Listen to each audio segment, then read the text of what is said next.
The fact of the matter is, whether you've been in network marketing for years or just a few days, your family and friends have seen your opportunity and your phone is, as we call it, burnt. If you're anything like me, that's a scary thought. So the big question is, how do entrepreneurs like us, who love the network marketing profession, who no longer want to be that guy, and are tired of convincing people during uncomfortable let's get coffee meetings where they say, what's this all about? How do we market in a way that aligns us with our dream clients and expands our network of upfront and transparent professionals, allowing us to get our time back, our families back, and gain a real passive asset? People like us who value impact over income, we deserve to see our visions once and for all. Join me in this podcast where we'll uncover just how to do that. My name is Eric Sablon. Welcome to Burnt Phone Marketing.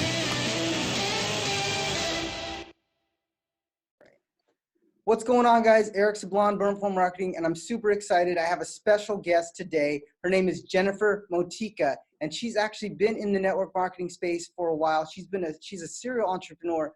We talked earlier, and she said that she's been in the entrepreneurial space pretty much all her life, but about 15 years ago, she decided, you know what, I'm going to do something with my business. She's a mom. She's also studying she's going to school full-time or part-time. So she's really going to school. So she's busy. She's the epitome of busy. So guys, I just want you to kind of listen to her story and a couple of the tips that she has, because she grew a team really quick. And what's funny is we talked a while back and she's like, I don't know what happened. It just kind of exploded.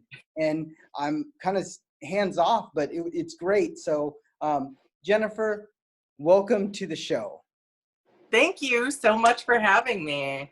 It's exciting to have you. I mean, it's funny how we met. We just kind of met through Facebook. We had some mutual friends, and it's amazing the people that you meet when you're actually looking for good people. It's amazing. And you're local, so it's a great thing. We had coffee the other day, and it was really cool to catch up with you and to talk about you. But you know, we really want to start. I like to be efficient with the listeners' time, but I want to actually have you kind of say a little bit about your backstory and how you started as an entrepreneur, and a little bit about your family. Sure. I moved up to Alaska about 15 years ago, and I didn't have my degree at the time. So it was really, what kind of jobs can I find? I had landed in TV sales and then radio sales. I was the first interactive media director for Alaska way back before online ads were even a thing. And so I've always had kind of the sales and marketing aspects of my career. But once we decided to have a family, I knew I wanted to stay home with my kids as much as possible. And so I really had to rack my brain. What can I do to live the lifestyle I want to live? How can I make this work? And so at that point, I saw a hole, right? I saw all my friends who had maybe part-time jobs. One of them's a photographer, so she's maybe doing a 2-hour shoot here, 2-hour shoot here. And full-time daycare is very expensive for anyone, let alone if you're only working part-time. So I saw kind of this hole that needed to be filled for a lot of my friends. And I said, you know what? If I'm going to be home with a baby, why not open up my home to other mothers who are in this situation? And it worked out beautifully. And that was really where I realized I control my destiny. I control the life that I want to live. I just have to figure out how to do that. So that was really like the first step of, okay, I can make this work and achieve whatever goal it is that I'm looking at. If I break it down into this, finding this problem and finding the solution, and how can I monetize that solution? Right.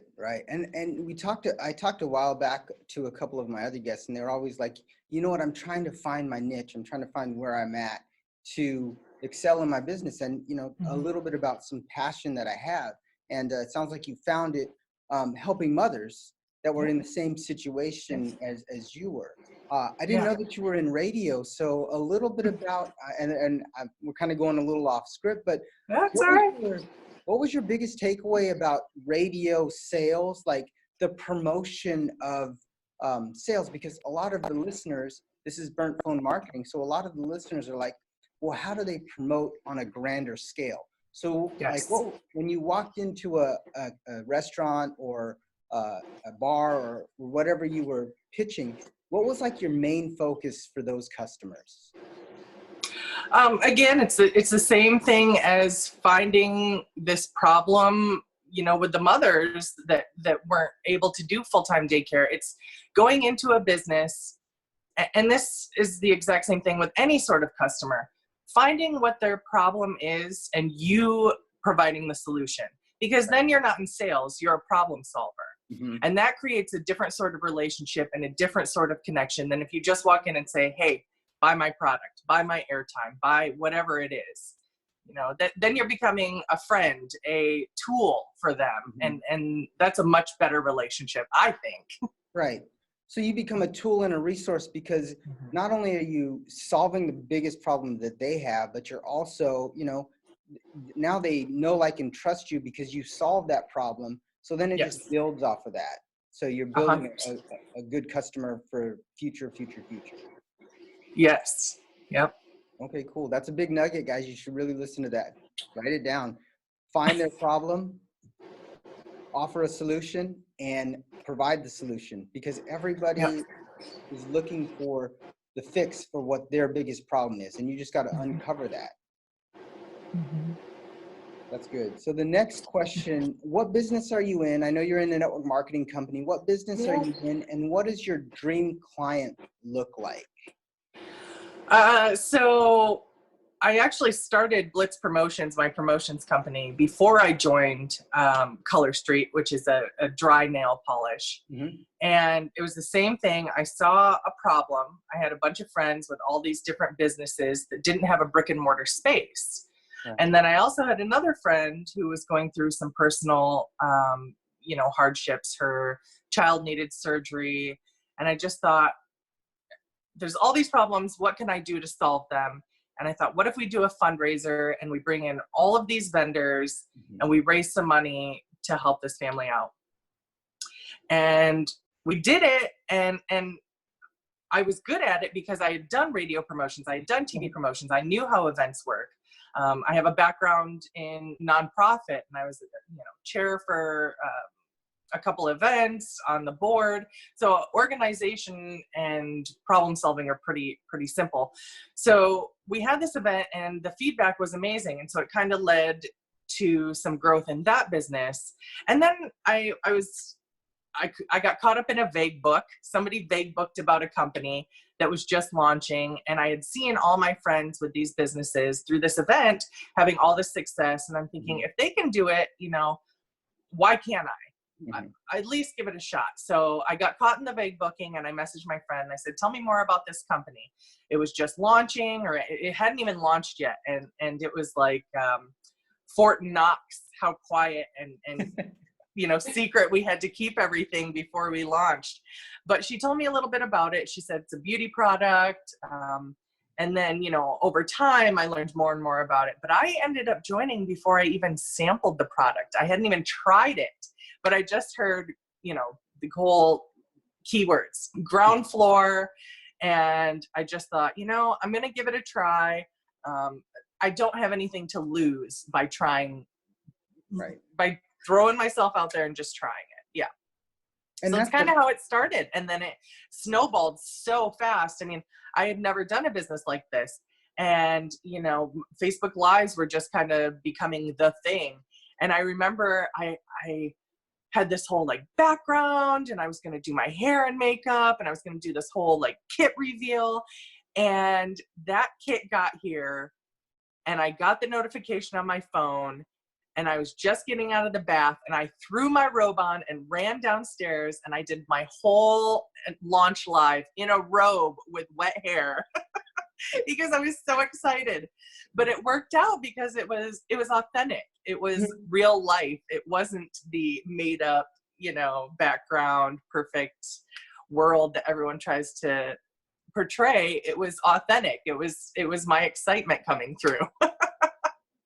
And I think that's honestly, I've been in a couple of, I've done a bunch of podcasts, and that's one of the things that I really feel that people, it's glamorous on Facebook and everybody is not Kim Kardashian. And, what's funny is everybody aspires to be that, but we look for the train wreck. Like we look for the issues. Like that's the thing. It's like, you know, a story like that. I jumped in the shower. I was taking a bath. I came downstairs. I did my reveal, and this many people came on board, or this many people reacted to it, because that's truly what happened. It's not something that was made up. It's not something that was staged, and that's duplicatable. And in our business, duplication is the key. I mean, like you said, I saw my peers, and I was like, I can do that. If I give it a shot, you know, I'm not going to hurt anybody. Yeah. So it's always worth the leap. It's always worth the leap. I love what Les Brown says. He says, jump and get your wings on the way down. And yes. And people just don't jump. They stop themselves from jumping. And, you know, I played sports, and hesitation was one of those things where either you got knocked out or you got hurt when you hesitated. Which a lot of people are doing right now. You know, and then the Blitz promotion is huge, because you created a spot where a lot of network marketing people could highlight a brick and mortar type location, and that's huge. That is a big nugget for everybody. So if you're local in Anchorage, I'm going to put Jennifer's information in the show notes, so that way you can reach out to her, and if you have a spot, she may or may not let you in. Or if you have an idea. I mean, honestly, the whole concept of problem solving, I mean, really, I've built a lot of my business on problem solving, just because if you have that problem, there's a good chance a lot of other people do too. Right. But sometimes we get so in our heads that we can't look outside and see a solution, or it feels overwhelming. Right. And sometimes reaching out to someone else, whether you're in the same business or on my team or whatever, you know, whether you're in Alaska or not, it doesn't matter to me. If you have a business problem that you just need someone to, an outside voice, an outside brain to kind of digest that for you and help you come up with a solution, I'm that person. That's essentially what I do. Right. And that's big. That's a big, because finding resources around you, and like you said, we're going to talk about something that Jennifer's launching that we thought, I mean, she thought about, and I'm 100% on board, but she's thinking about launching this. But this is going to be awesome.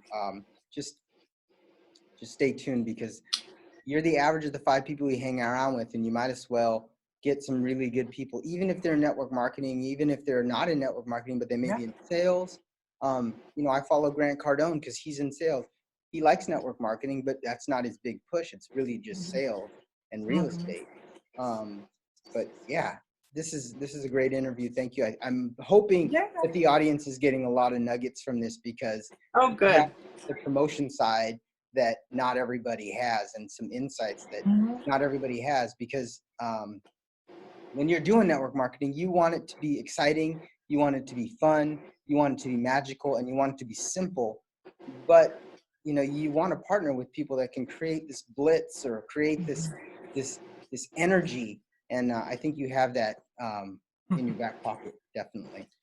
Well, I think I'm lucky that I had a background in TV and radio promotion. So when I started my networking business, I didn't have a network marketing background. So I wasn't formed in that way. I had this, you know, other sales and marketing background. So I really have always just applied those concepts to my business, instead of necessarily following the playbook that's put out there, you know, as this is the network marketing playbook. I didn't have, you know, a upline that was guiding me or anything. So it was really just instinct. And those were the instincts I developed over time. So yeah, take your strengths in your network marketing, take your strengths at what you're doing. And I mean, if it's in sales, if it's in, you know, nonprofit, take those strengths, because you'll be able to take those strengths and apply them to network marketing.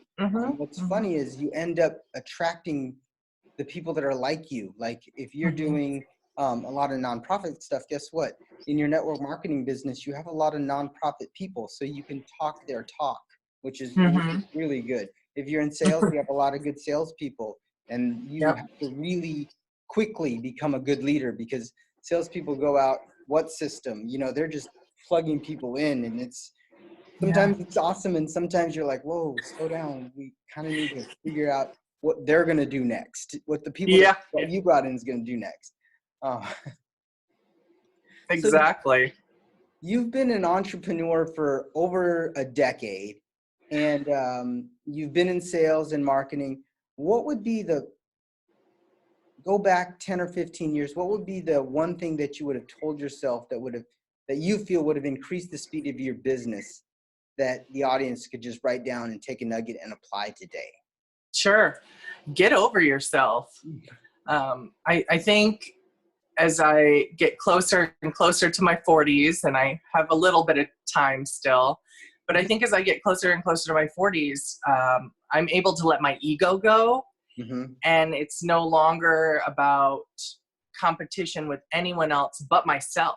You know, every day is just being a bit better than I was yesterday. And, you know, I think we get in our heads and we beat ourselves up if we don't make the sale, or, you know, heaven forbid we throw a launch party or an event or something and no one shows up. And, you know, you can either let those micro failures bring you down, or you can go, okay, well, that didn't work.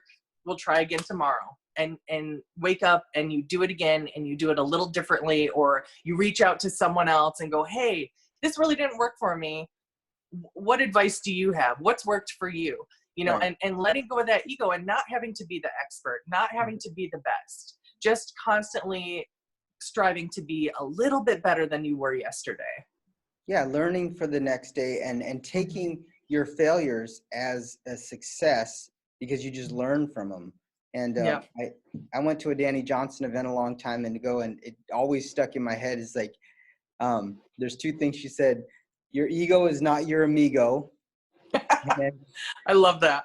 And then she also said you can have what did she say? You can have either have a big ego or a big bank account. Which one do you want?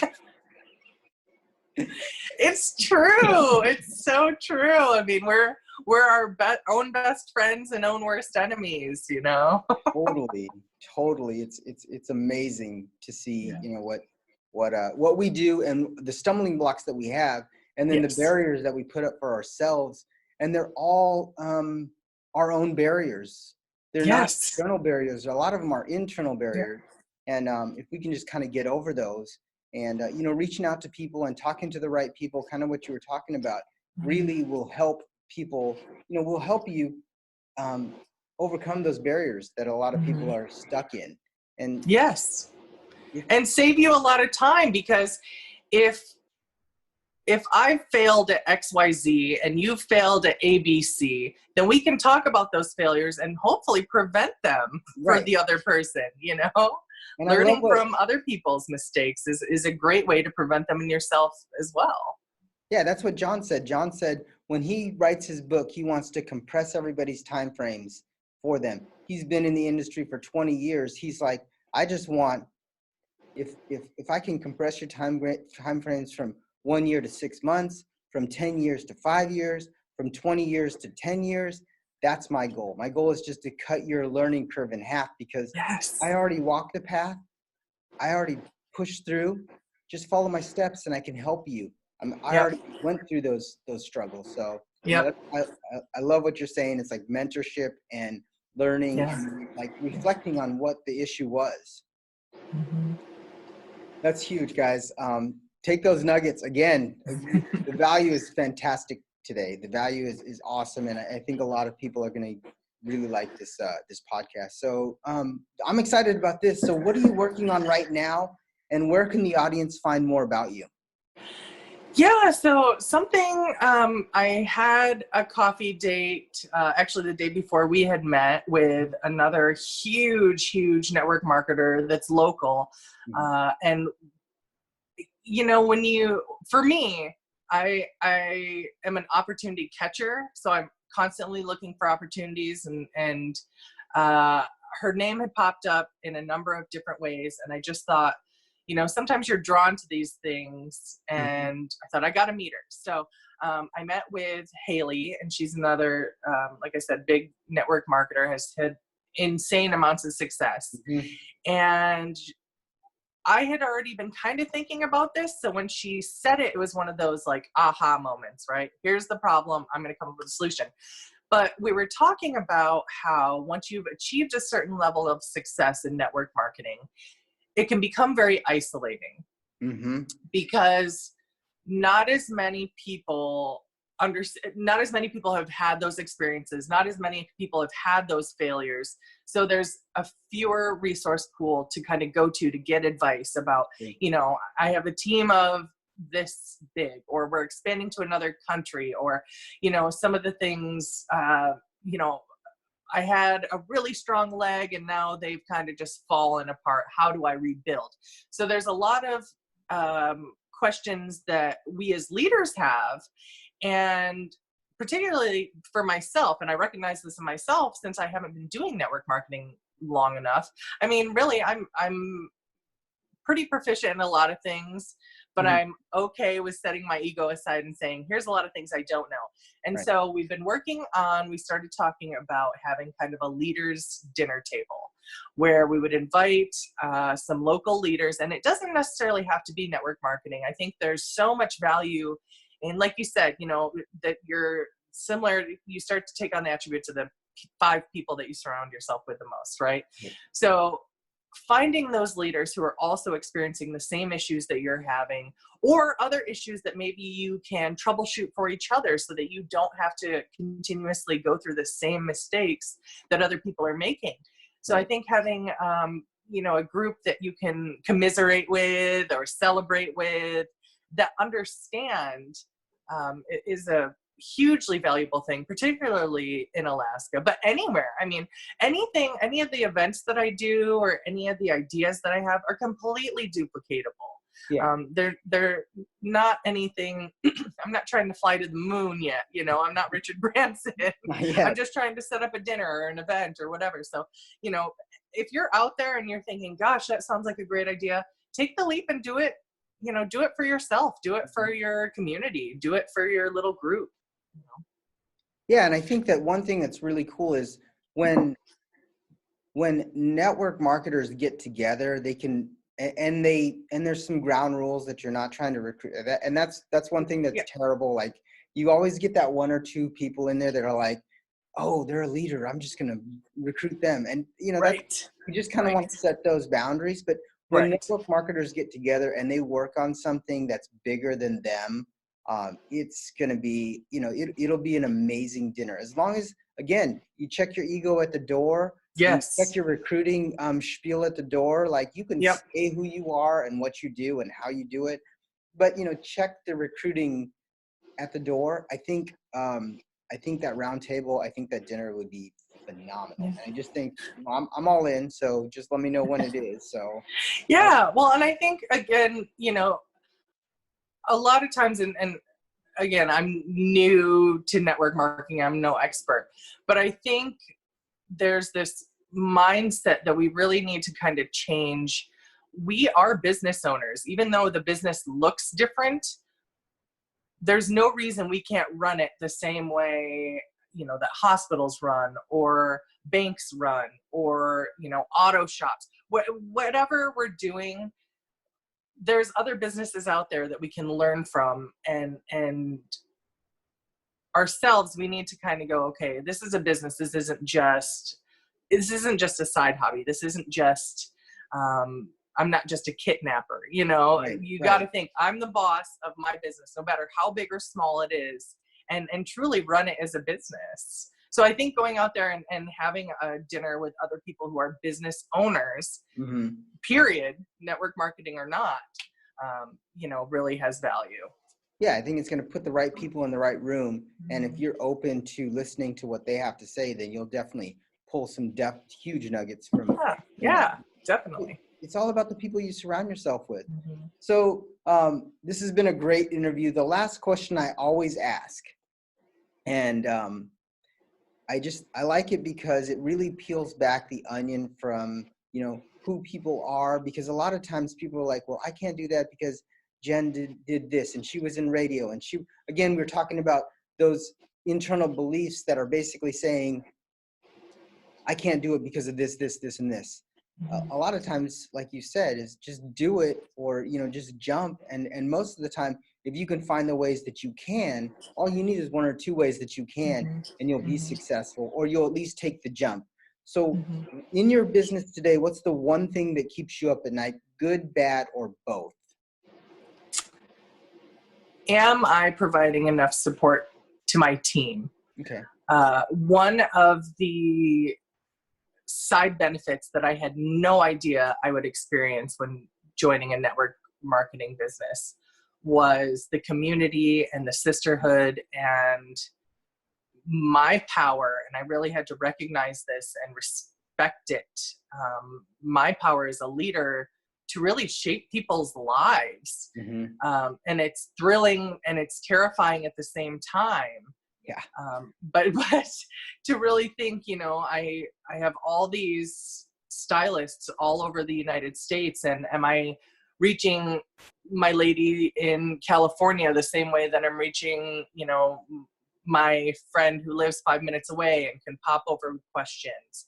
Am I serving them equally? Am I serving maybe the person who just started out and doesn't really know a whole lot? Am I giving her the tools she needs versus, the one who's had the business before, and really for her it's just plug and play, it's another product and she knows what she's doing.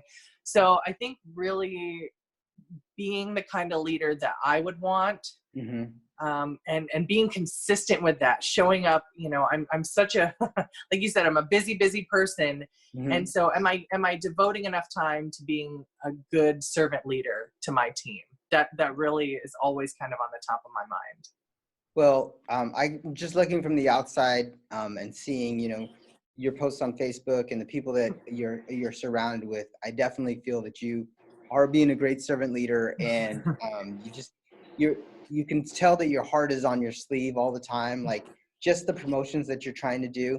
And I would just say, as your business grows, you're just going to put more systems in place, and then just kind of replace yourself. And that's what our big goal is just to Yes. kind of lean on systems that can help everybody in the same way, which Yes. is, some of the stuff that I'm working on with some backside training.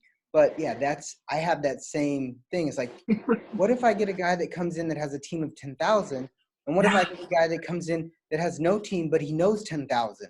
Yes. It's like, yes. What do you do? They have the same potential. Yeah, they have the exact same potential. Yeah. It's just one may move a little bit faster, but one may be that diamond in the rough that just blows it up because they have that, they have that background in TV and that background in radio, and they've been in sales, so they know how to talk to people, and they can do a promotion just like you.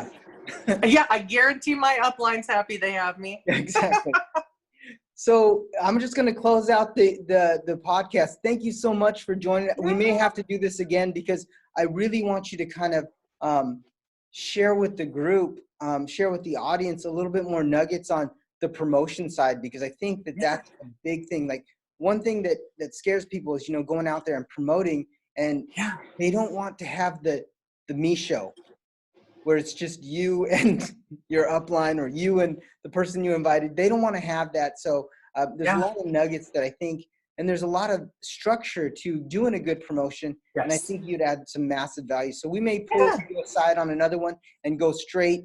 How do you load up a room, and what are the things you do, and what's the checklist that you could do? So we might put that in. So stay tuned. Again, thank you so much for the interview. I appreciate it. We'll definitely do the dinner stuff. And guys, remember, like I always do, always listen to the full outro. We always give away some value. Today, we're going to probably give away either a book or a course that you can have for absolutely free. Again, thank you guys for listening, and we'll see you on the next episode or the next podcast of Burnt Phone Marketing. Thank you.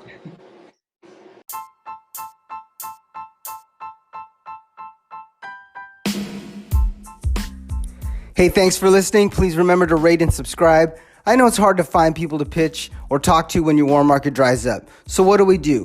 When I first got started, I took off like most of you did. Then you started to get that feeling of being that guy.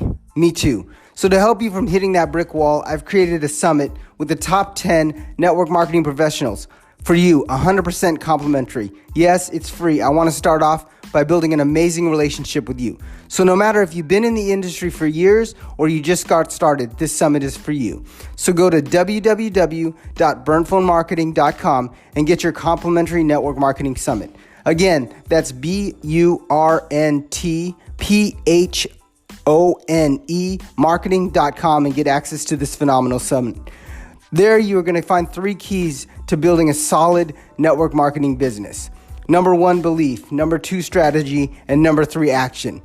So to get access, go to www.burnphonemarketing.com and get your complimentary network marketing summit. Again, that's burnphonemarketing.com.